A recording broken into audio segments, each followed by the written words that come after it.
think those claims are quite absurd. The whole thing sounds very absurd and illogical to me. Things like this happen between two countries, that there is a dispute, there is an argument on certain issues, and you find that you need to talk. Then you talk. Two sovereign nations must talk about things, but this man has just gone around and decided that he has to do it like this. We are a friendly country. We are not enemies in that sense, but he makes it look as if we are. I think those claims are quite absurd. He's made a claim without evidence, and having made the claim, he's taken an action, i.e. to expel the Indian diplomat, etc. And now he wants us to cooperate with him. What is he saying? The whole thing sounds very absurd and illogical to me. And I mean, if you're in a normal relationship, this kind of thing happens, you consult your friendly neighbor, your friend, and say, look, this is what your fellows are doing. I think we need to look at it. And then you sort it out. But he just decided something on it's apparently for his own domestic reasons. Things like this happen between two countries, that there is a dispute, there is an argument on certain issues, and you find that you need to talk. Then you talk. Two sovereign nations must talk about things, but this man has just gone around and decided that he has to do it like this. I think his visit to India for G20, he wasn't very happy with that, nor was he with this 218 visit when he came then.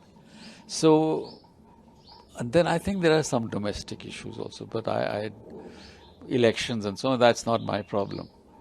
The problem is that you have a decorum, you have a relationship, you maintain it. You go by the laid down principles. If we are a friendly country, we are not enemies in that sense, but he makes it look as if we are. Sir, the Canadian Prime Minister clearly is a leader. What's your words on it, sir? I don't know where he's got that from. But remember, there was this Canadian hand in the Kanishk bombing. 329 died. And what happened to the people who were accused? They were acquitted after 20 years of trial. Then they had another commission. I think a Supreme Court judge was appointed by the Canadians, 209 or 10. And he came out with huge criticism of the way in which the Canadian government handled that case. So, what is what his claims now to what they've been doing themselves is absurd. Sir, now for an anti-India work, do you think it's a justified move after this, sir? Of course it is. The retaliation. No one's going to accept anything else. So, I'm sure they knew this would happen. We knew this would happen too. So it's okay. Sir, how these issues can affect globally when it comes to these kind of I would think that in the long term it doesn't affect. Every country looks at another country in its own interest. So they're not going to be bothered about these kinds of things keep happening every other day between two nations. British expel the Russians expel the British, and we carry on business with both. That will not change.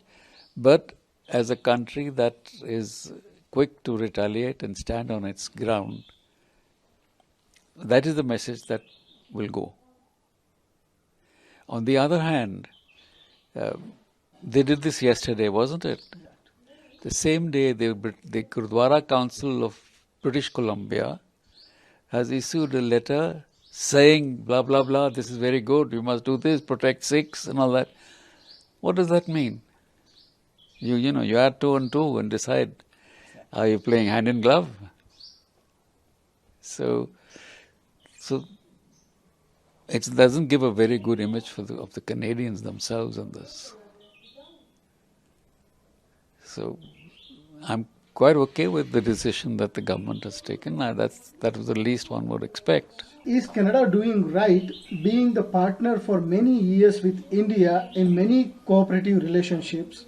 at this point of time? Well, it's a judgment they have to make, whether they need Indian cooperation or not. If they don't need it, we'll live with it. It's quite all right. We can, if the Canadians want out, too bad. I think they will be the losers. So do you feel somebody the Canada? I don't know. That's a difficult thing to speculate. Who's behind it? And you should ask those guys who are in service. I have no idea. Sir, being a senior, these kind of issues you have handled in the past. What do you think the kind of the decisions at this point of time after G20 made by Canada can taking these kind of relationships somewhere else to different routes, sir, different path? You think? I don't know whether he wants to. It's a conscious decision to go somewhere else. If he has to go somewhere else, then we won't be able to stop him. If he wants to part company and not be, a partner with us, too bad. We can't force another country to be our partner. We can live without it. And we've lived under sanctions in the past, the US sanctions, Western sanctions. So Canada can